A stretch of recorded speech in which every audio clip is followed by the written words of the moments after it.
Kambasuzi mbe nikaze mwese mukunda kandi mukurikira ISIMU TV. Uyu ni umwanya w'amakuru mu Kinyarwanda ya none tariki 20 Kamena 2025. Amakuru yacu kabagiye kwibanda kuri izi ngingo z'ingenzi zikurikira.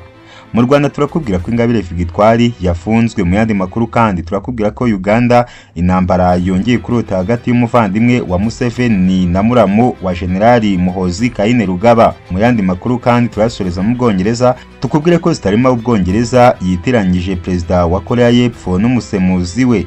Na makuru mwateguriwe kandi mugiye kugizweho nagisha Harerimana ngusaba gukora subscribe, share, like, comment ku ISIMU TV kugira ngo amakuru n'ibiganiro byacu bikomeze kugera umunsi ku wundi. Amakuru ku buryo burambuye ni mukanya.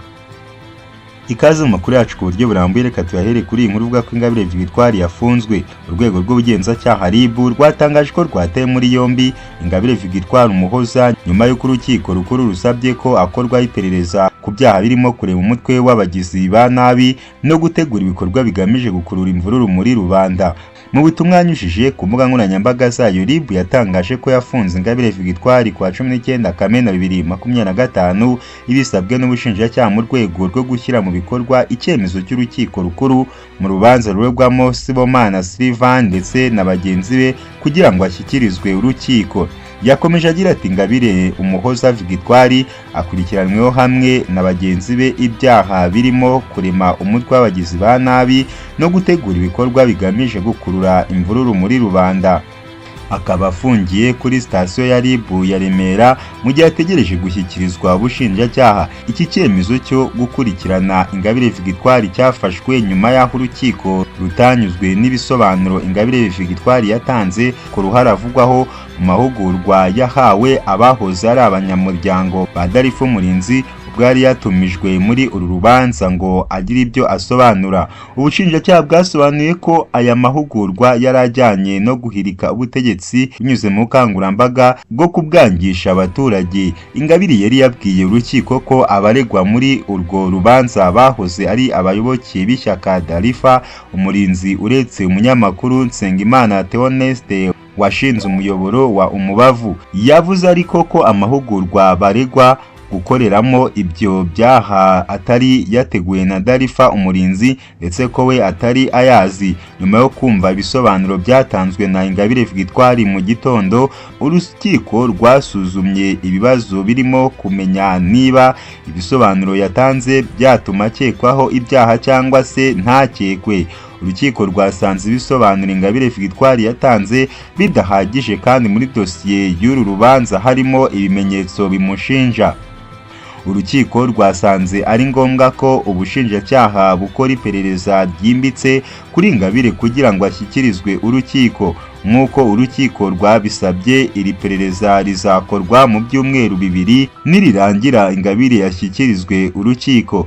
Iburanisha ry'uru rubanza rizasubukurwa ku wa 7 Nyakanga 2025. Muri Uganda turakubwira ko intambara yongeye kurota hagati y'umuvandimwe wa Museveni na muramu wa Generali Muhozi Kainerugaba. Intambara y'amagambo yongeye kurota hagati ya Sodo Anne Kaguta murumuna Perezida wa Uganda Yoweri Kaguta Museveni na Shatsi Kutesa Mushelule bapfa umwanya mu nteko ishinga amategeko. Shatsi Kutesa na Yabare Mushelule ni umukobwa wa Sam Kutesa wabaye minisitiri w'ububanyi n'amahanga wa Uganda, akaba na muramu w'umuhungu wa Perezida Museveni General Muhozi Kainerugaba kuko ava indimwe n'umugore we Charlotte Kainerugaba Kutesa. By'umwihariko Mushelule ni impanga ya Charlotte Kainerugaba. Intambara ya Sodo Anne Kaguta na Shatsi Sheyulule bombi bafatwa nk'abantu ba hafi mu muryango wa Museveni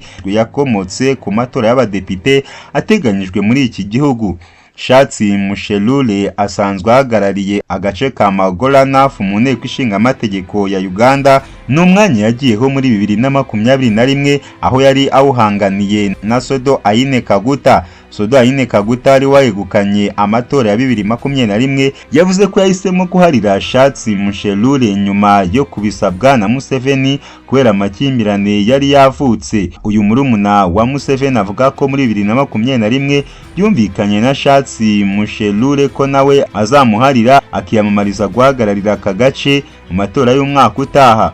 Amakuru ahari kugeza ubu avuga ko Shatsi Mushelule yanze guharira Sodo Aine Kaguta kuko nawe ashaka kongera kwiyamamaza. Mu kiganiro na Shempli Reports, Sodo Aine Kaguta yavuze ko yababajwe n'uyu mwanzuro. Ati twarumvikanye kandi buri umwe wari muri iyo nama arabizi, ndatengushywe na mbere nari natsinze amatora. Mwese muzi ibyabaye muri icyo gihe, ariko nyuma navuganye na Perezida Museveni turumvikana, kuri ubu arabizi ko nziyamamaza muri Maogola Nafu. Nizeye ko ibyabaye muri 2021 bitazaba ubundi buka kiriya gihe ubwo neguraga. Yarambwiye ati emerera Mushelule gukomeza, ubutaha nawe ushobora kwiyamamaza.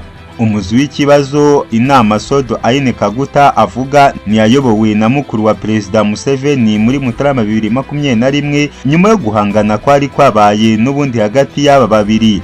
Kuwa 10 Mutarama 2021 nibwo Sam Kutesa ari kumwe n'umukobwa we Shatsi Mushelule bitabye Museveni wari wabahamagaje. Bahasanze Sado Kaguta n'abavandimwe be Shadrack Nzeyile na Michael Niwagira uzwi nka Toyota. Aba bose bava indimwe na Museveni. Perezida Museveni yababwiye ko yabahamagaje kuko yumvise ko hari umwuka utari mwiza hagati ya Sodo Kaguta na Shatsi Mushelule. Aba bombi bapfaga ibyari byavuye mu matora y'uwagombaga guhagararira NIM mu matora y'abadepite mu gace ka Maogola Nafu. Muri aya matora y'ishyaka rya NRM yabaye kwa 30 Nzeri 2020, Sodo Kaguta yari yatsinze Shatsi Mushelule ku majwi 17,347. Mushelule yanze kwemera ibyavuye mu matora, ajurira ku kanama gashinzwe gutora muri NRM avuga ko Sodo Kaguta yakoze amanyanga mu matora. Byarangiye NRM yifashe umwanzuro ko nta muntu uzayihagararira mu gace ka Maogola Nafu, ariko Sodo Kaguta na Shatsi Mushelule bafata umwanzuro wo gukomeza kwiyamamaza ku giti cyabo. Urukiko rukuru rwa Kampala rwaje kwanga uyu mwanzuro wa NRM wo kutagira uyihagararira muri ako gace. Ibi byatumye Museveni ahamagaza iyi nama kugira ngo hatoranwe umukandida umwe. Museveni yasabye murumuna we kureka Shatsi Mushelule akiyamamaza, amwizeza ko bazamushakira undi mwanya. Sodo Kaguta yumviye mukuru we, yemera ko Shatsi Mushelule yiyamamaza, birangira anatsinze. Uyu mugabo avuga ko icyo gihe yari yumvikanye na Shatsi Mushelule ko nawe aziyamamaza uyu mwaka. Kugeza ubu bivugwa ko uyu mugore yisubiyeho ari nacyo cyongeye kuzamura umwuka mubi. Amakuru yacu reka tuyasoreze kuri inkuru ya Staemer w'Ubwongereza yitiranyije Perezida wa Koreya y'Epfo n'umusemuzi we. Minisitiri w'intebe w'Ubwongereza Staemer yataye ibaba mu nama ya G7 ubwo yibeshyaga ku musemuzi w'itsinda rya Koreya y'Epfo akamufata nk'aho ari perezida w'icyo gihugu. Ibi byabaye ubwo abayobozi b'ibihugu bari bitabiriye iyo nama bafataga amafoto. Staemer agaragara asuhuzanya akanyamuneza uwo musemuzi mu gihe Perezida Yongeye yari ahagaze inyuma ategereje ko bamusuhuza. Staemer yamaze amasegonda make afashe mu kiganza uwo musemuzi mbere gato yo kumenya ko atari perezida. Nyuma nibwo yahise atambuka barasuhuzanya. Koreya y'Epfo yari yitabiriye iyo nama nk'umushyitsi kimwe na Australia n'Ubuhinde. Nubwo ibyabaye byateje impaka, ibiro bya Minisitiri w'Intebe w'Ubwongereza byakanye ko habayeho igisebo cyangwa ikosa rikomeye rya diplomasi. Bivuga ko byari igikorwa gisanzwe kibaho mu nama nk'isaho habaho akavuyo gashobora gutera kwibeshya.